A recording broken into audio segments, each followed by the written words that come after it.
Luzon, Visayas at Mindanao apektado ng super bagyong Uwan. Lubhang nilatay ng bagyo ang Luzon mula Bicol hanggang sa norte. Hindi lang baha at malakas na hangin ang naminsala, pati daluyong o storm surge. Wasak ang maraming istruktura, naputol ang kuryente, nabuwal ang mga puno at may mga nasawi. May report si Darlene Kai.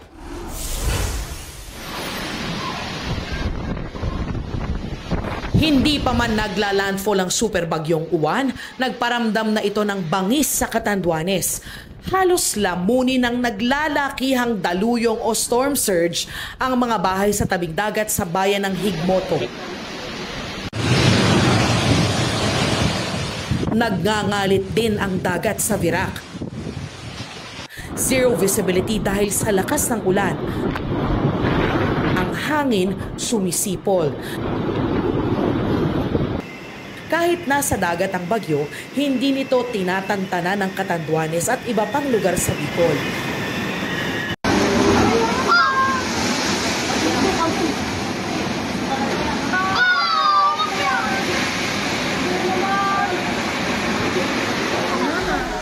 Gaya sa Camarines Sur kung saan literal na winasiwas ang hanging bridge na ito. Bugbog sarado sa bagyo ang Dait Camarines Norte. Tuklap ang bubong ng ilang istruktura. Humambalang ang mga nabuwal na puno. May mga poste ring natumba kaya problema ang supply ng kuryente. 80 barangay ang isolated. Sa Dinalungan, Aurora, naglandfall ang bagyo gabi ng Linggo. Pero kahit maliwanag pa, walang bakas ng hinahon ang mga alon ng karagatang Pasipiko. Sa Dipakulaw, 2 senior citizen ang muntik tangayin ng alon. Kwento ng uploader, bumalik lang ang 2 sa kanilang mga bahay dahil may kukunin pang mga gamit. Wasak ang maraming bahay at nabunot ang maraming puno sa Dipakulaw.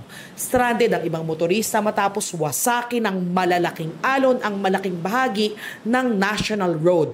3 bayan ngayon sa Aurora ang isolated. Nasira rin ng bagyo ang mga gusali ng isang paaralan sa Kasiguran.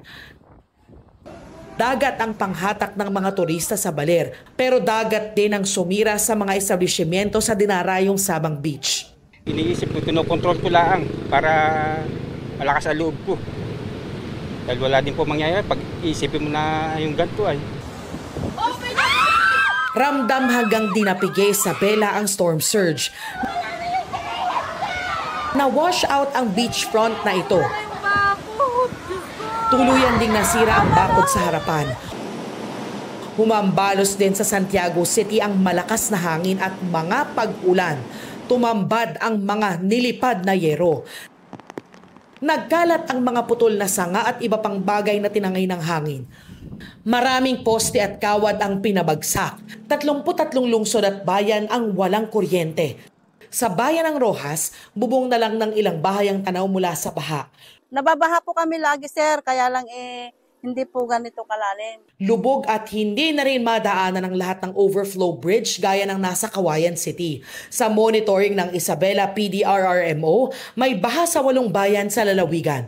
Sa gabal din sa kalsada ang gumuhong lupa at nabuwal na mga kawayan sa Balbalan, Cagayan. Umaalulong ang bagyong Uwan sa pagdaan sa Baguio City. May naitalang baha at pagguho ng lupa. Pero mas kapansin-pansin ang mga itinumba nitong puno at poste. Nabaklas din dahil sa malakas na hangin ang ilang yero sa Dagupan City. Ang mga sanga ng puno at basura nagkalat na kung saan-saan. Pahirapan ang pag-rescue sa mga residente sa isang barangay dahil sa hanggang dibdib na bahang dulot ng storm surge. Sa Cayapan, Nueva Vizcaya, isang bahay ang natabunan ng lupa habang tulog ang mag-anak na nakatira roon. Nasawi ang 5 taong gulang na kambal. Nagpapagaling naman sa ospital ang mga magulang at isa pang bata. Darlene Kai, nagbabalita para sa GMA Integrated News.